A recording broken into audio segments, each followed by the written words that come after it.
네, 하이데커라는 사람이 이런 말을 했다고 합니다. 인간은 죽음으로 가는 존재이다 라고요. 그렇습니다.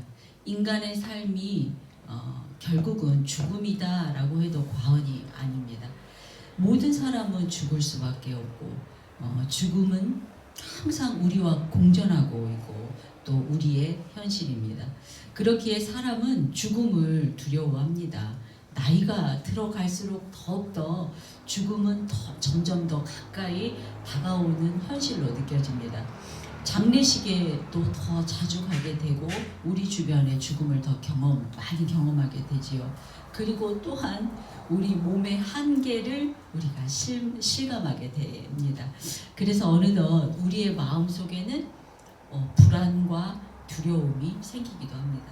이 예배 자리에 있는 저와 여러분은 우리의 육신이 죽으면 다시 부활한다는 것을 믿습니다. 진짜 믿으십니까? 아멘. 우리 그리스도인들에게는 부활은 매우 중요한 문제입니다.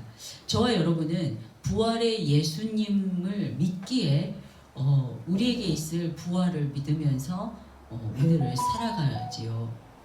그러나 지금 이 세상을 살아가고 있는 사람들 가운데 혹은 또 역사적으로 부활한 사람은 예수님 말고는, 예수님을 제외하고는 단 한 사람이라도 있습니까? 없습니다. 그렇기 때문에 부활에 대해서 정확하게 알고 있고 또 답을 해줄 수 있는 사람은 아마 이 세상에는 없을 것입니다.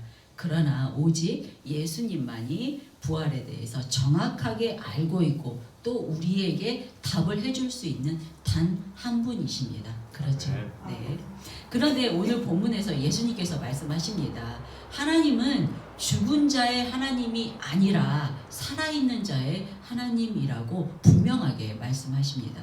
그러므로 우리 그리스도인들의 죽음은 단순히 그 끝이나 종말이 아니라 다시 부활할 것이고 우리의 죽음은 부활의 관점으로 보아야 한다는 그 말씀이 오늘 본문의 말씀입니다. 우리의 죽음을 부활의 관점으로 바라볼 때 우리는 더 이상 두려움 속에 갇혀 있지 않고 소망 가운데 죽음을 준비할 수 있습니다. 만약 예수님이 죽은 자 가운데서 부활하지 않으셨다면 기독교는 죽은 종교입니다. 다른 종교와 같이 그래서 우리가 믿을 이유 또한 없는 것입니다. 그렇기에 오늘 말씀을 통해서 우리가 부활의 믿음을 더욱 단단히 붙들고 죽음을 준비하면서 두려움 속에서 우리가 점점 시들어가는 인생이 아니라 부활의 소망으로 보아야 한다는 그런 말씀입니다. 다시 말하면 나는 죽음을 부활의 관점으로 보는가라는 질문에 대한 답을 정확하게 우리가 알고 살아가야 한다는 말씀입니다. 저와 여러분과 같은 그리스도인들은 나는 죽음을 부활의 관점으로 바라보고 있는가? 이 질문 앞에서 우리가 어떻게 해야 할까? 그 첫 번째 해답은 바로 죽음은 끝으로 보지 않고 하나님 나라의 시작으로 바라보아야 합니다. 아멘. 마태복음 22장은 유대 종교 지도자들과 예수님과의 논쟁을 다루고 있습니다. 세 개의 논쟁을 다루고 있는데 지난주에는 세금 논쟁이었죠. 가이사의 것은 가이사에게, 하나님의 것은 하나님에게. 그 세금 논쟁이었고 오늘은 두 번째 논쟁, 부활 논쟁입니다. 23절 말씀입니다.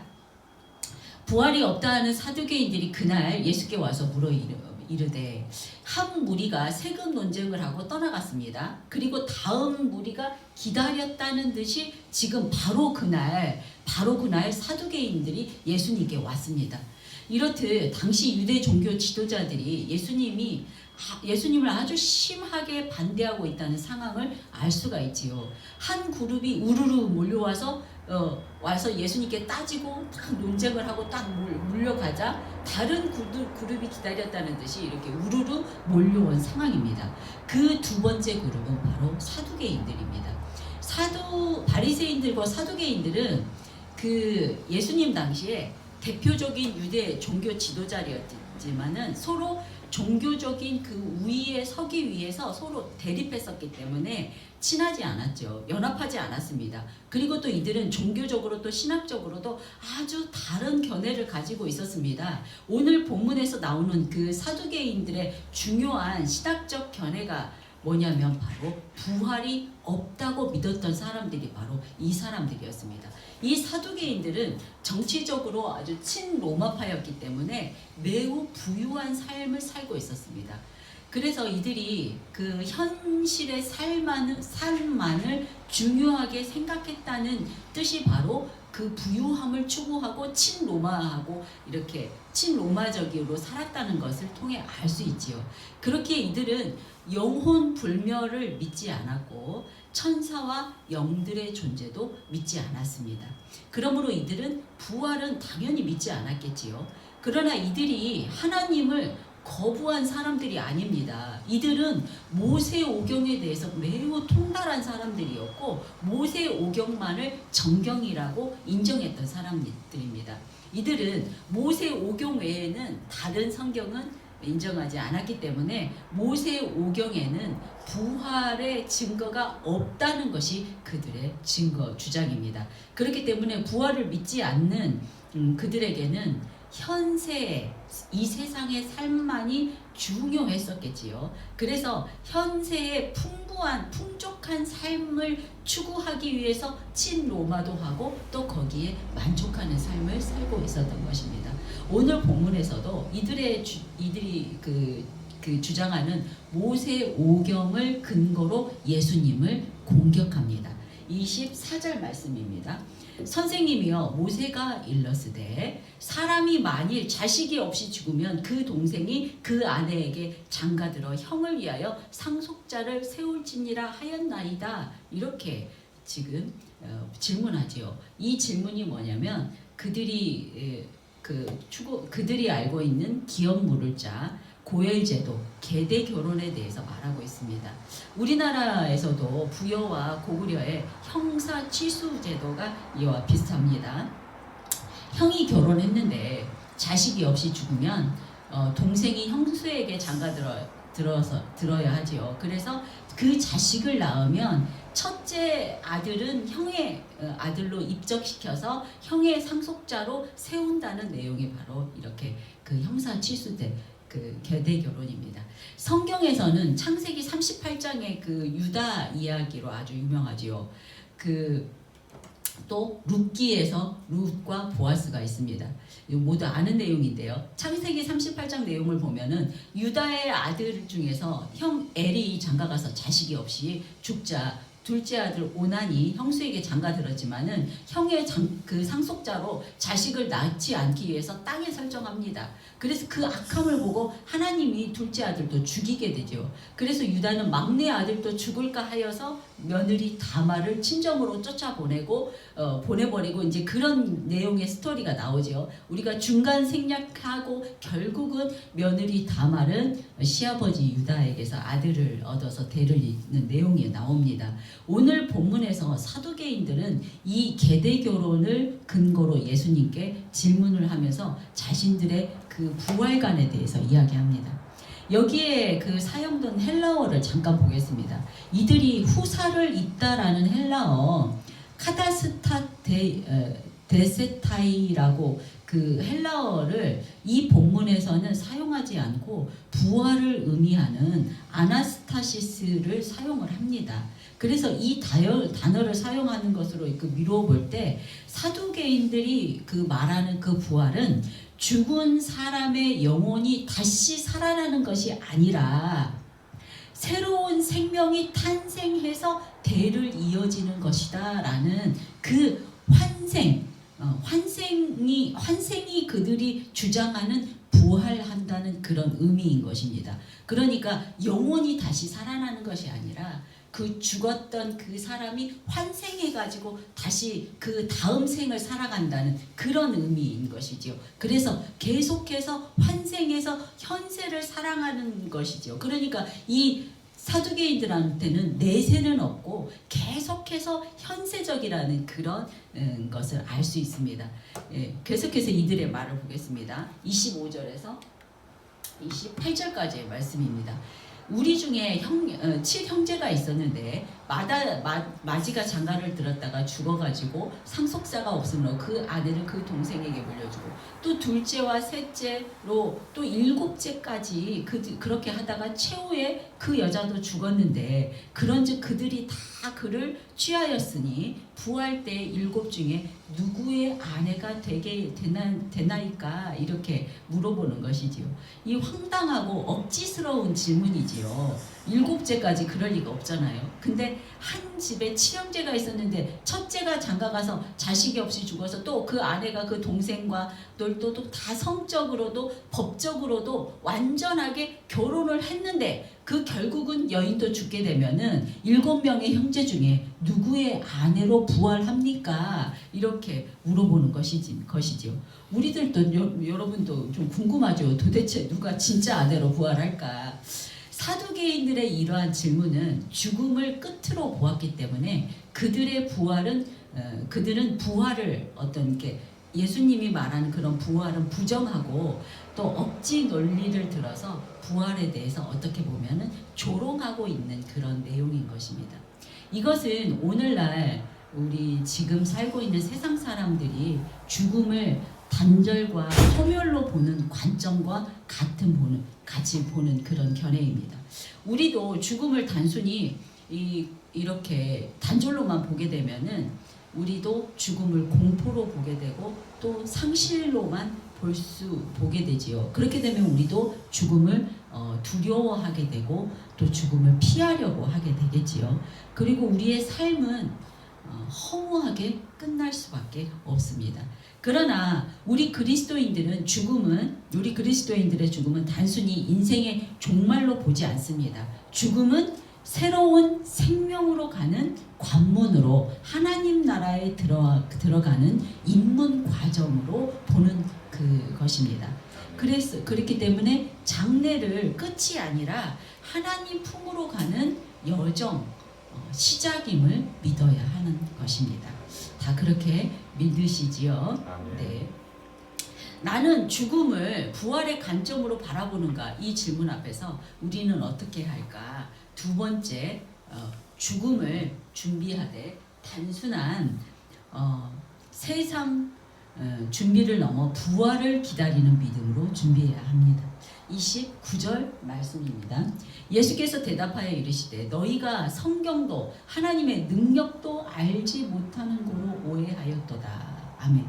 예, 이들의 억지스러운 질문에 예수님의 대답입니다. 너희 사두개인들의 문제는 부활의 의미를 모르는 것이 큰 문제이구나 하고 예수님의 그 말씀하시는 거죠. 여기에 오해하였도다의 이 말은 플라나스데인데요. 이 헬라어의 뜻이 뭐냐면 길을 잃다, 정도에서 벗어나다, 미혹되다 이런 뜻인데 한마디로 하면은 너희가 진리로부터 벗어나 잘못 이끌림을 받고 있다라는 뜻입니다. 다시 풀어서 말해보면은 너희는 진리를 벗어나 있고 그렇게 오해하는 이유는 너희가 성경도 모르고 하나님의 능력을 알지 못하기 때문이다 라고 예수님께서 이들에게 말하고 있는 것입니다. 이들의 질문이 어떤 말씀에 근거해 한 것인지 예수님은 이미 알고 계시지요. 그리고 그 말씀에 근거해서 대답을 한 것입니다. 이들의 질문은 모세의 오경 중에서 신명기 25장 5절 6절에 있는 말씀인데요.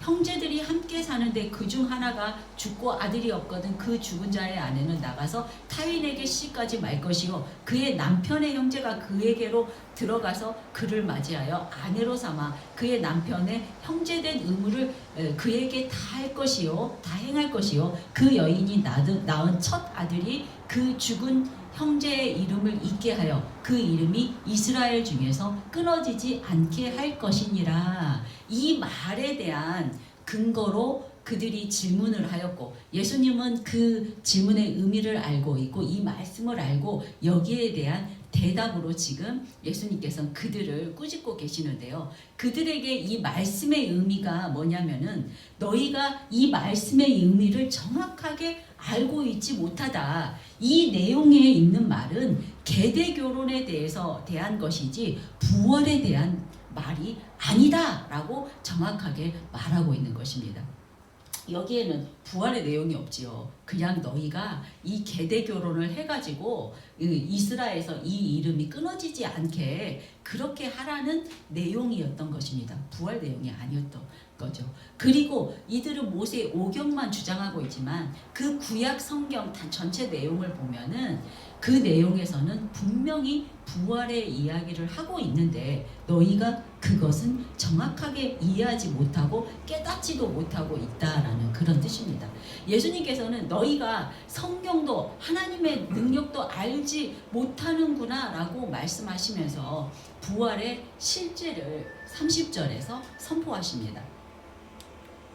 30절 부활의 때에는 장가도 아니가고 씹도 아니가고 하늘에 있는 천사들과 같으니라. 아멘. 네, 부활의 이 생명은 현세 삶의 연장이 아니라 하나님과 직접 이 교제하면서 전혀 새로운 차원의 삶이 된다는 그런 말씀입니다. 다시 말하면 부활의 본질은 단순한 현세적 연장이 아니라 변형된 어떤 영광의 상태로 들어가는 것이라는 말이지요. 그러므로 저와 여러분은 죽음을 준비할 때 단순히 어떤 유언장이나 재산 정리 같은 현실적인 준비만 하는 것에 머무르는 것이 아니라 더 중요하게 준비할 것은 믿음 안에서 우리가 부활을 기다려야 한다는 것입니다. 그래서 우리가 지금 삶에서 그것을 준비하기 위해서 오늘 이렇게 드리는 예배, 우리가 드리는 기도, 말씀 묵상, 그리고 이웃 사랑의 이웃을 섬기는 사랑의 삶이 바로 우리의 부활을 준비하는 길이라는 말씀입니다. 세상 준비는 우리가 무덤에서 끝납니다. 그렇지만 우리가 신앙에서의 죽음의 준비는 영원으로 이어진다는 것을 믿으셔야 합니다. 아멘. 나는 죽음을 부활의 관점으로 바라보고 있는가? 이 질문 앞에 우리가 어떻게 해야 할까? 세 번째, 살아있는 자의 하나님을 의지하며 죽음 너머의 소망을 굳게 붙들어야 합니다. 32절과 33절 말씀, 32절 말씀 보겠습니다. 죽은 자의 부활을 논할진대 하나님이 너희에게 말씀하신 바 나는 아브라함의 하나님이요 이삭의 하나님이요 야곱의 하나님이로라 하신 것을 읽어보지 못하였느냐. 하나님은 죽은 자의 하나님이 아니요 살아있는 자의 하나님이시니라. 아멘. 이 말씀에 이 부활의 신앙이 아주 잘 들어있습니다. 31절과 32절 말씀은 구약에서 말하는 부활의 의미와 하나님의 능력에 대한 중요한 말씀입니다. 예수님은 출애굽기 3장 6절을 인용하신 말씀인데요. 하나님이 그 아브라함의 하나님, 이삭의 하나님, 야곱의 하나님이라고 이 말하는 것은 죽은 자의 하나님이 아니라 살아있는 자의 하나님이라는 선언입니다.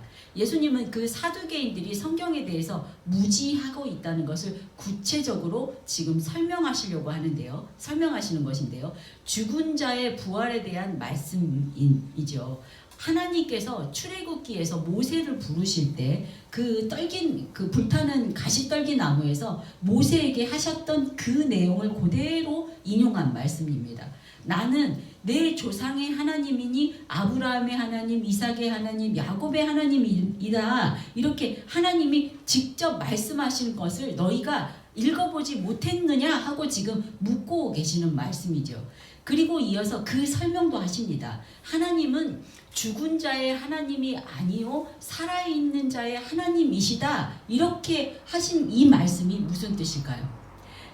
예수님의 말씀을 풀어서 우리가 다시 얘기해 보자면 너희가 이 말씀의 진리를 깨닫지 못하고 있다. 이 말씀이 의미하는 것은 모세가 이 말씀을 하나님으로부터 들었을 때 그 아브라함과 이삭과 야곱이 죽은 사람들이었지만 하나님 안에서는 살아있다라는 그런 뜻이라는 말씀입니다. 네. 우리도 이제 이해가 되죠. 이것은 그 죽은 자도 살리신 하나님의 능력을 말씀하고 있는 것입니다. 우리들이 입장에서 보면은 그들은 다 죽은 사람들이지만 하나님 입장에서는 죽은 자들이 아니고 하나님 안에서 서로 살아있으면서 역사하고 교제하고 있다는 그런 뜻입니다. 여기에 이 산자로 번역된 헬라어 존토는 살아있다, 참된 생명을 누린다, 생활하다라는 여러 가지 뜻이 있지만 여기에서 의미하는 것은 하나님 안에서 참된 생명을 누리며 그와 교제하며 살아가는 자라는 그런 뜻이 있다고 합니다. 그런 의미라고 합니다. 다시 한번 예수님의 말씀을 정리해보면 산자의 하나님이라는 이 말은 하나님은 자신의 백성들에게 참된 생명을 주시며 그들과 교제하시는 분이라는 그런 의미입니다. 그러니까 예수님의 말씀은 사두개인 너희들은 성경에 있는 참된 뜻도 깨닫지 못하고 하나님의 능력도 모르고 있다라는 그런 의미지요. 하나님이 생명을 창조하신 분이기 때문에 하나님은 죽은 자도 부활하는데 전혀 문제가 없다라는 그런 말씀입니다. 다시 살리는 권능을 갖고 있음이 당연하다는 말씀이지요. 네, 자, 우리가 부활할 때 모습은 어떤 모습일까요? 앞에서 예수님께서 부활을 선포하신 30절 말씀입니다. 부활할 때는 장가도 아니가고 시집도 아니가고 하늘에 있는 천사들과 같으니라 하고 이 부활의 모습을 선포하셨잖아요. 천사들과 같이 되어서 부활의 때는 결혼 제도에서부터 완전히 우리는 자유하게 된다는 그런 말씀입니다. 아멘, 아멘. 결혼 생활에 매우 행복한 분들도 몇 분 계시겠지만 결혼해서 생활하다 보니 우리가 직장 생활보다 어떤 자녀 양육보다 결혼 생활이 참 힘들다는 생각이 듭니다. 저를 포함해서 그런 생각을 하는 분들이 많이 있을 것 같습니다. 이 결혼 제도로부터 자유로워진다고 하니 얼마나 반가운지 모르겠습니다. 노아의 홍수 때를 보면 사람들이 먹고 마시고 시집가고 장가가느라 바빠서 하나님과 멀어져서 홍수에 쓸려가지고 멸망당하게 됩니다. 이 세상에서의 삶 중에서 대표적인 것이 첫 번째는 먹고 마시는 것이고 그 다음으로 중요한 것이 시집가고 장가가는 것이 아닐까 하는 생각이 저 개인적인 생각입니다. 예수님께서 말씀하시는 그 부활의 삶이란 어떻게 달리 생각해 보면 이 세상에서의 삶과 전혀 다른 삶을 살아가게 되는 것이 부활의 삶이라는 것을 우리가 알 수 있습니다. 부활의 삶은 죽은 우리의 몸이 소생해서 이 세상에서 전과 같은 삶의 형태로 사는 것을 의미하는 것이 아닙니다. 부연 설명을 하자면 우리가 요한복음 11장에 보면은 예수님이 죽은 나사로를 살리십니다. 그렇죠? 그런데 그 나사로는 부활이 아니라 소생이었습니다. 왜냐하면은 나사로는 소생해서 이 세상에서 현실의 삶을 계속 살다가 죽었습니다. 그 이후에는 그 얘기가 나오지 않는 그 증거지요. 그것은 부활이 아닙니다. 부활은 이 세상에서의 삶이 아니라 이 세상의 삶과는 완전히 다른 형태의 삶을 살아가는 것이 바로 부활의 삶입니다. 그런데 사두개인들은 부활 자체를 믿지 않기 때문에 이 세상에서의 어떤 현실의 삶이 전부고 이 현세에서 연장선에서만 의미를 찾는 것이 잘못됐다는 것을 말하고 있죠.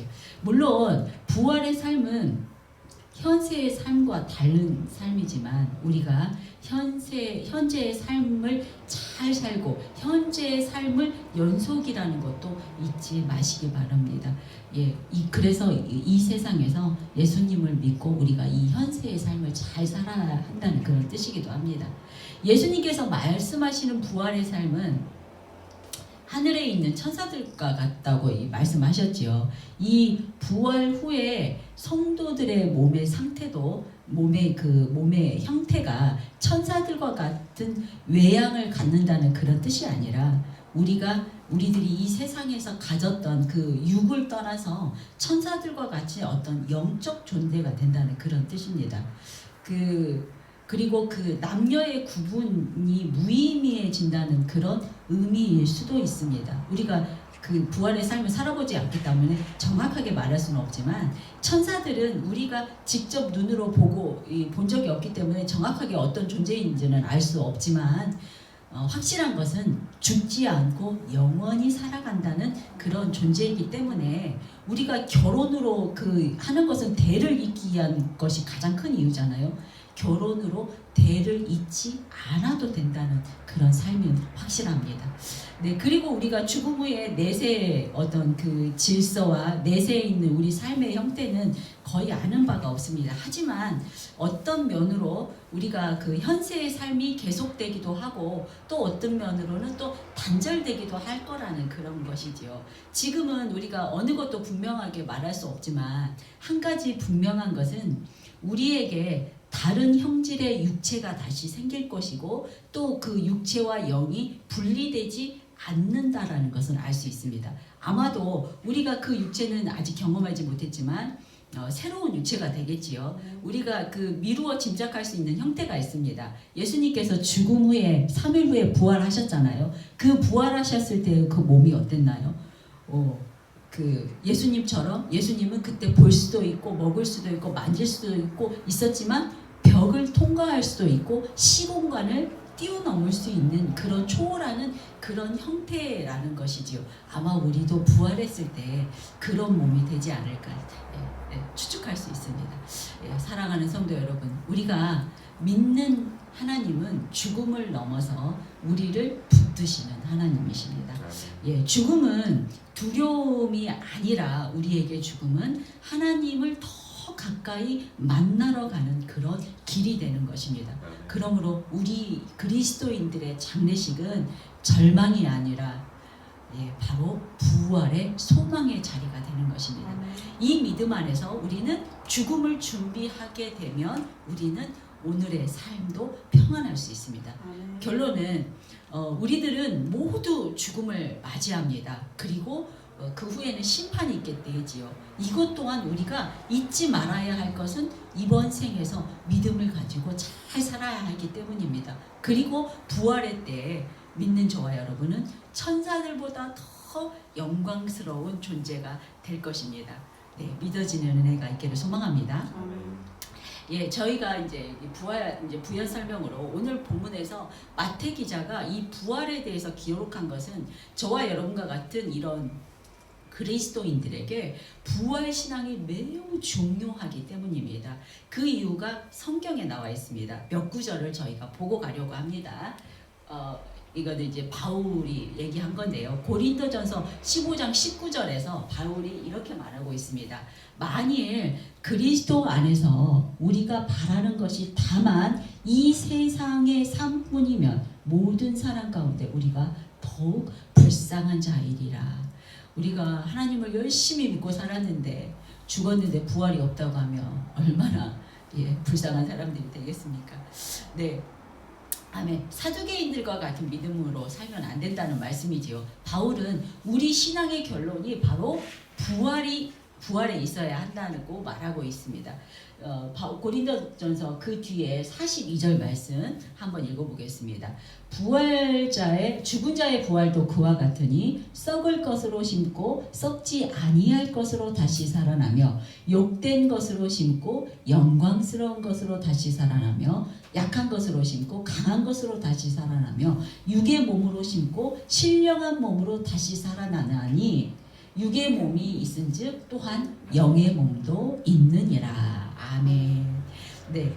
그리고 이것이 바로 그 바울이 말하는 부활 사상입니다. 그리고 51절에서 부활의 결론을 정리하고 있습니다. 보라, 내가 너희에게 이 비밀을 말하노니 우리가 다 잠잘 것이 아니요 마지막 나팔의 순식간에 후련히 다 변화되리니 나팔 소리가 나매 죽은 자들이 썩지 아니할 것으로 다시 살아나고 우리도 변화되리라. 아멘. 네, 우리 삶의 끝, 어떤 세상의 끝날에는 반드시 부활이 반드시 있다고 말하고 있습니다.